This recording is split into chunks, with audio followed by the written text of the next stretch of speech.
नमस्कार, मैं मनोज भट्ट। आप देख रहे हैं किसान तक। प्याज किसानों की मुश्किलें बढ़ी हुई हैं।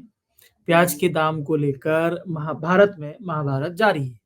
प्याज के बढ़ते दामों पर नियंत्रण करने के उद्देश्य से भारत सरकार ने 7 दिसंबर को प्याज एक्सपोर्ट पर बैन लगा दिया था। उसके बाद प्याज के थोक भाव में बड़ी गिरावट हुई थी। मसलन ₹40 किलो प्याज जो 7 दिसंबर से पहले बिक रहा था और वो मौजूदा वक़्त में 10 से ₹12 किलो तक पहुँच गया है। इस फैसले के बाद सरकारों का कहना है कि जो प्याज एक्सपोर्ट बैन का फैसला लिया गया है, उससे उनका नुकसान बढ़ गया है और किसानों ने इस बात के साथ ही किसानों का जो तर्क है, उनका कहना है कि पिछले वो 2 सालों से बेहद ही कम दामों में प्याज बेच रहे हैं और जो प्याज के बेहद ही कम दाम हो रहे हैं, तो अगर इसकी बात की जाए तो अमूमन प्याज की इन 2 सालों में जो औसत कीमत रही है, वो ₹15 किलो के आस-पास रही है।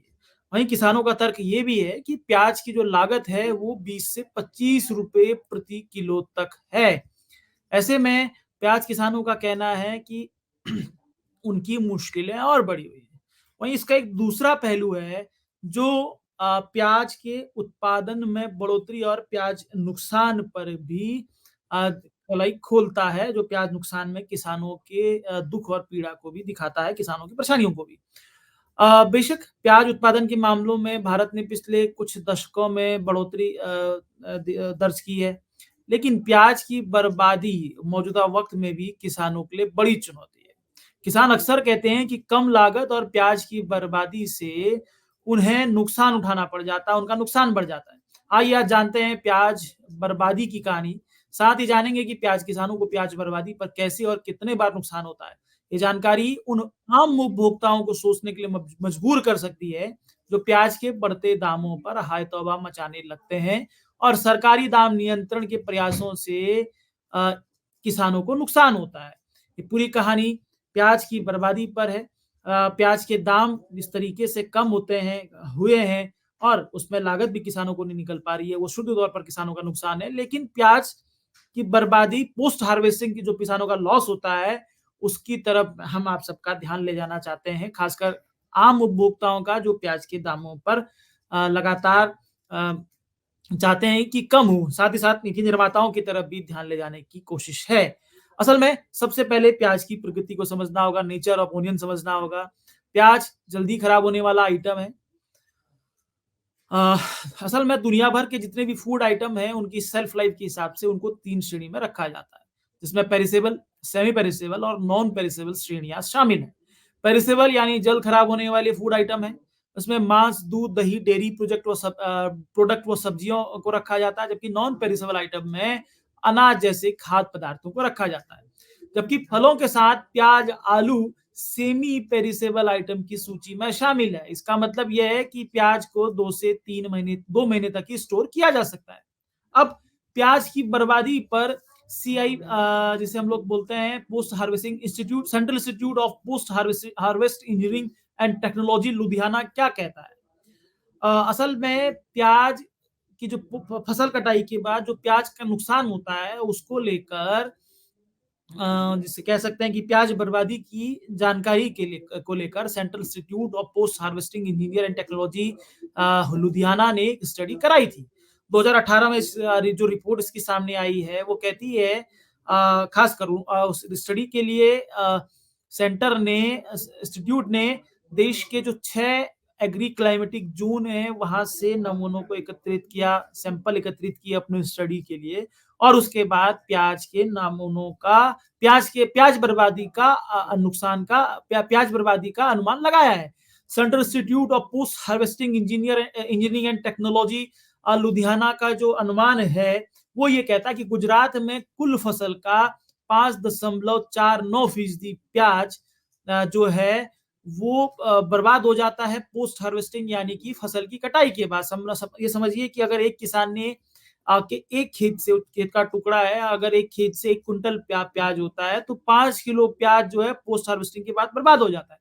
जबकि महाराष्ट्र, मध्य प्रदेश और राजस्थान में कुल उत्पादित प्याज का 12.72 फीसदी प्याज पोस्ट हार्वेस्टिंग के बाद खराब हो जाता है।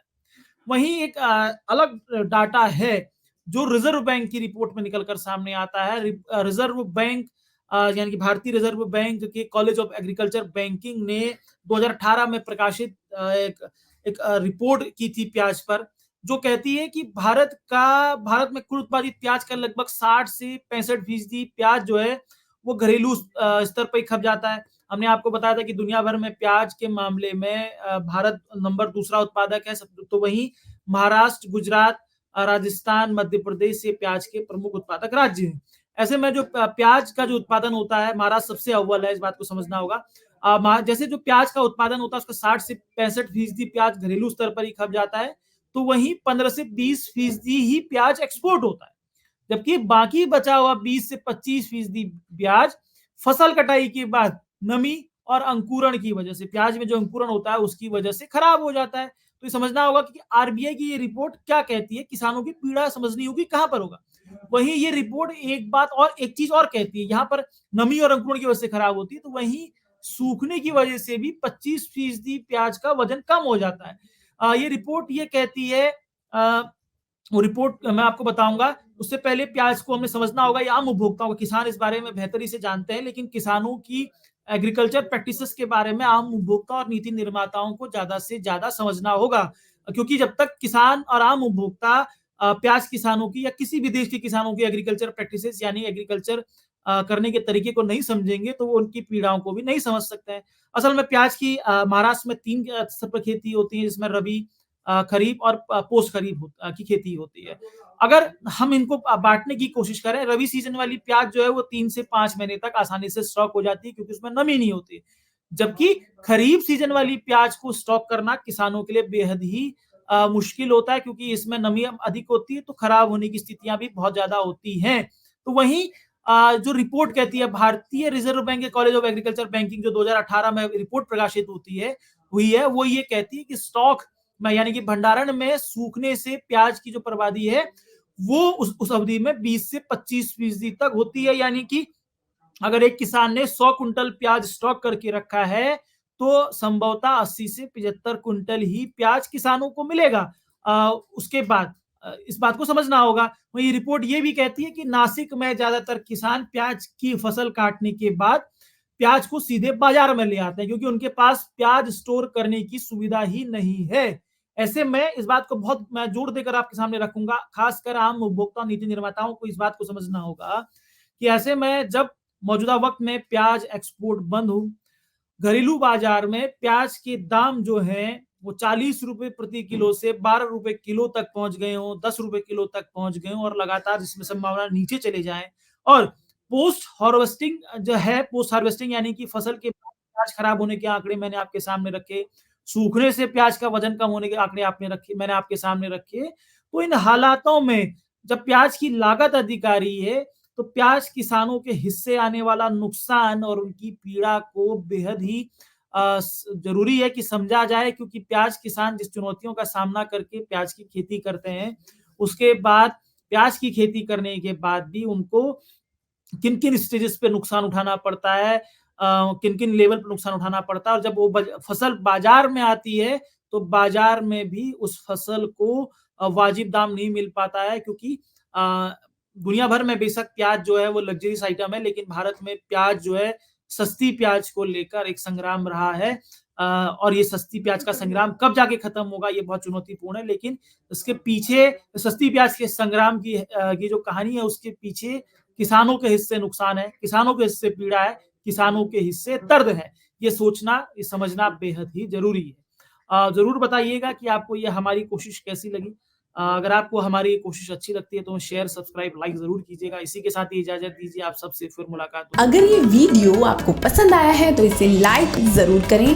अगर चैनल अभी तक सब्सक्राइब नहीं किया है तो कर लें, और नोटिफिकेशन पाने के लिए बेल आइकन भी दबा दें।